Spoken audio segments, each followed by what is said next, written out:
il y a la question de la justice.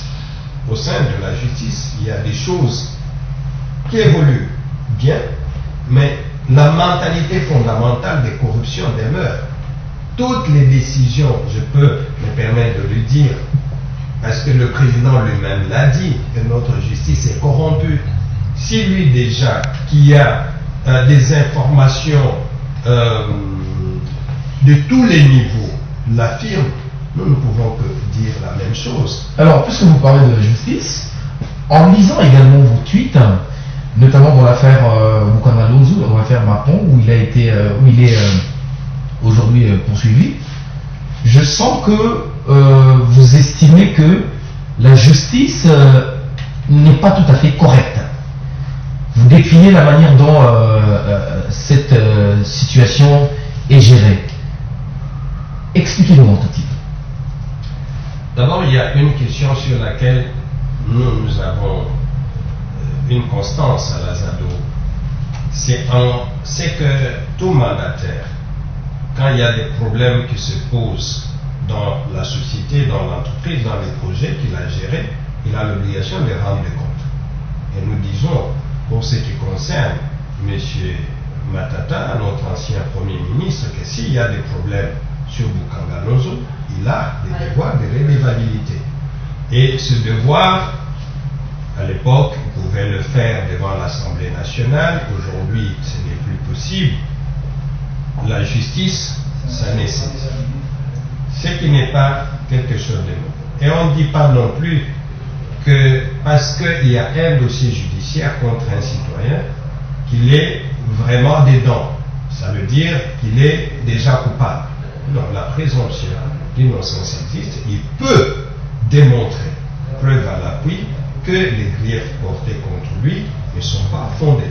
Comme d'ailleurs l'ancien Premier ministre l'a fait dans l'affaire concernant les victimes de la décision de désarriérisation. Bien évidemment. Oui, okay. Vous voyez, il a apporté ses preuves, il a été mis en cause. Maintenant, nous, notre problème, là où nous trouvons que ce n'est pas du tout sérieux, et nous ne pouvons pas l'accepter, c'est en ce qui concerne la procédure pour les mettre en accusation.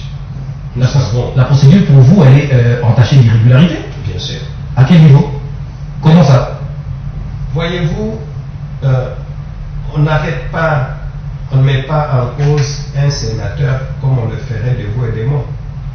Il y a une procédure, et cette procédure, c'est que quand on veut, la justice veut mettre un sénateur, un parlementaire de manière générale en cause, elle s'adresse à l'institution où il est membre. Si c'est au Sénat, s'il est sénateur, au Sénat. S'il est député, à l'Assemblée nationale.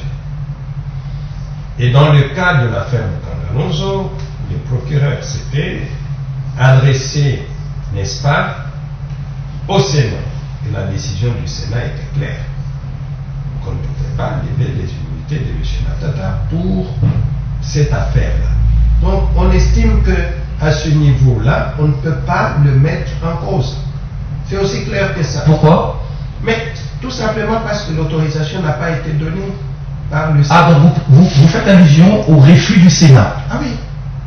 Donc, la justice est obligée de respecter cette décision. Oui, bien sûr. C'est aussi clair que ça. Et moi j'entends toujours les gens dire, comme on avait levé ces immunités dans l'affaire zarianisation, c'est que on peut l'entendre aussi pour les dossiers Boukanda Lonzo. Je dis non. Ça ne se passe pas comme ça? Ça ne peut pas se passer comme ça parce que chaque infraction, je dirais, pour laquelle le procureur, la justice demande à la levée des immunités, vous savez que le procureur doit venir au Sénat pour pouvoir défendre sa thèse. C'est comme ça que ça se passe? Ah oui. Ok. Pour pouvoir défendre sa thèse. Pourquoi? Il doit convaincre en fait les sénateurs ou les députés. Donc ça veut dire que pour chaque affaire, il doit pouvoir argumenter. Et donc on ne peut pas lui accorder une levée des immunités générales. Si je vous comprends bien, donc c'est injuste que Matata Ponyo soit devant la cour dans le dossier Boukanda Lonzo. Mais nous disons et nous le répétons que c'est injuste. C'est injuste parce que on ne peut pas le conduire devant la justice alors que le corps auquel il appartient n'a pas donné, n'a pas levé ses immunités. Et c'est aussi quelque chose de clair. Et moi, je ne comprends pas. C'est que je ne comprends pas pourquoi les gens sont pressés de faire mal les choses alors qu'ils peuvent le faire de manière correcte. Et c'est là que certains disent que c'est un procès politique. Parce que tout simplement, nous sentons qu'il y a de la précipitation qu'on ne voudrait pas respecter. Et d'ailleurs, cette procédure n'est même pas une procédure légale, mais c'est une procédure constitutionnelle. C'est la Constitution de la République démocratique du Congo qui établit cette procédure. Ça veut dire de pouvoir lever les immunités avant de poursuivre un sénateur ou un député. Alors pourquoi on est pressé? C'est ça la grande question. On est pressé pourquoi? Les gens, quand ils nous ont entendu prendre cette position, connaissant la position constante que nous avons par rapport à l'affaire de Tanganozo, les gens ont pensé qu'on a été corrompus, qu'on nous a donné de l'argent, mais c'est du n'importe quoi. Un défenseur de droits de l'homme n'a pas de compte à régler aux autres citoyens. Son thermomètre, c'est un droit, qu'il soit violé chez les gens que les politiciens aiment ou n'aiment pas. Son travail, c'est de démontrer qu'il y a eu violation et soutenir la personne qui est en difficulté. Et dans le cas d'espèce, l'ancien Premier ministre Matata est victime de cette procédure. Et ça m'étonne que beaucoup d'organisations de droits de l'homme ne prennent pas la parole là-dessus. Or, ça saute aux yeux de tout le monde qu'il y a quelque chose qui ne va pas. Et en tant que citoyens, nous avons ce devoir de combattre l'injustice d'où qu'elle vient. Parce que si elle atteint aujourd'hui l'ancien Premier ministre Matata et nous nous taisons, demain elle vous atteindra. Après-demain, ça sera mon tour. Ça risque d'être une jurisprudence dangereuse. Exactement. Alors, ce que vous dites là, que c'est une procédure légale, c'est pas une procédure constitutionnelle, mais le procureur et le président de la Cour constitutionnelle, est-ce qu'ils ne le savent pas? Bien, ils le savent. C'est pour ça que nous nous posons la question. Pourquoi ils le font? Ils vont dans cette direction-là. Est-ce qu'il y a péril dans la demeure? Est-ce que M. Matata va fuir ce pays? C'est que les gens qui n'ont jamais été en exil ne comprennent pas. C'est pas facile de vivre en exil. Quel que soit l'argent qu'on puisse avoir, ça fait du bien d'être libre, d'aller et de revenir dans son pays. Alors, aujourd'hui, quand on voit la décision ou la position prise par le Conseil de sécurité, notamment le secrétaire général des Nations Unies par rapport à ce sujet, ça veut dire que les Nations Unies suivent aussi de près cette situation et savent de la façon dont elle a été traitée.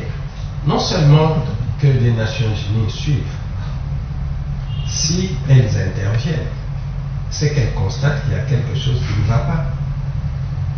Et vous savez que les Nations Unies ne disent pas tout. Comme nous, les citoyens, nous avons la liberté de le dire. Mais entre ce que les Nations Unies ont dit, nous pouvons comprendre certainement qu'au niveau du Conseil de sécurité, on comprend qu'il y a un problème qui n'est pas normal qui se passe en République démocratique du Congo. Et nous pensons que les Nations Unies ont compris le travail que nous avons fait pour dénoncer cette procédure qui ne cadre pas avec la Constitution de la République. Alors face à cette situation, comment lui, en tant qu'accusé, et qu'il sait que cette situation est faite de façon cavalière contre la Constitution, comment il devrait se comporter? Non, comme il l'a fait. Comme il l'a fait. Et il l'a bien fait. De ne pas aller se présenter devant quelqu'un qui est bloqué par une décision du Sénat et qui veut faire les forcer. Je pense que sa conduite a été correcte. N'en déplaise à ceux qui ont fait fixer l'affaire. Mais vous savez, le problème c'est que l'injustice, si elle n'est pas mise à jour aujourd'hui, elle sera mise à jour demain.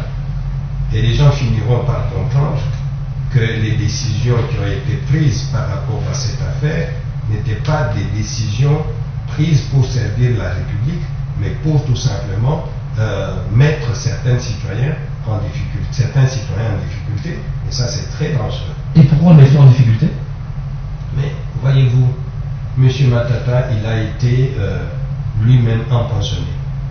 Et à cause de cette procédure cavalière, on lui a refusé d'aller se faire soigner. Vous trouvez ça normal?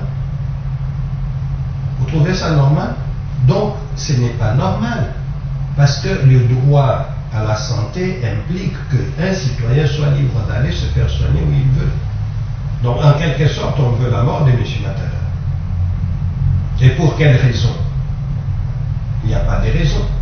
S'il y a des comptes qu'il doit rendre sur l'affaire Kangalonzo, on doit suivre la procédure qui est prescrite par la Constitution et les lois de la République. C'est aussi simple que ça. Et si on ne suit pas cette procédure, c'est que quelque part, nous comprenons qu'il y a des choses qui sont faites à dessein. Voilà, cette émission est terminée. Mais le silence du Sénat, comment vous l'interprétez? Les sénateurs, le bureau du Sénat, leur silence, comment vous l'interprétez? Non, mais il faut considérer tout simplement que le Sénat a déjà pris sa décision. Et cette décision est connue. M. Matata, ses immunités ne sont pas levées en ce qui concerne l'affaire de Kangalonzo. La décision existe. Et c'est connu. Voilà, Monsieur Jean-Claude Katende, merci d'être venu sur ce plateau de Vérité de Fait pour commenter l'actualité politique en RDC avec nous. Je rappelle que vous êtes défenseur de droits humains et président national de l'AZADO. Merci d'avoir été notre invité. C'était un plaisir. Merci à vous. À vous également qui avez suivi cette émission Vérité des Faits, merci de l'avoir fait. Portez-vous bien, à très bientôt et avec le même plaisir.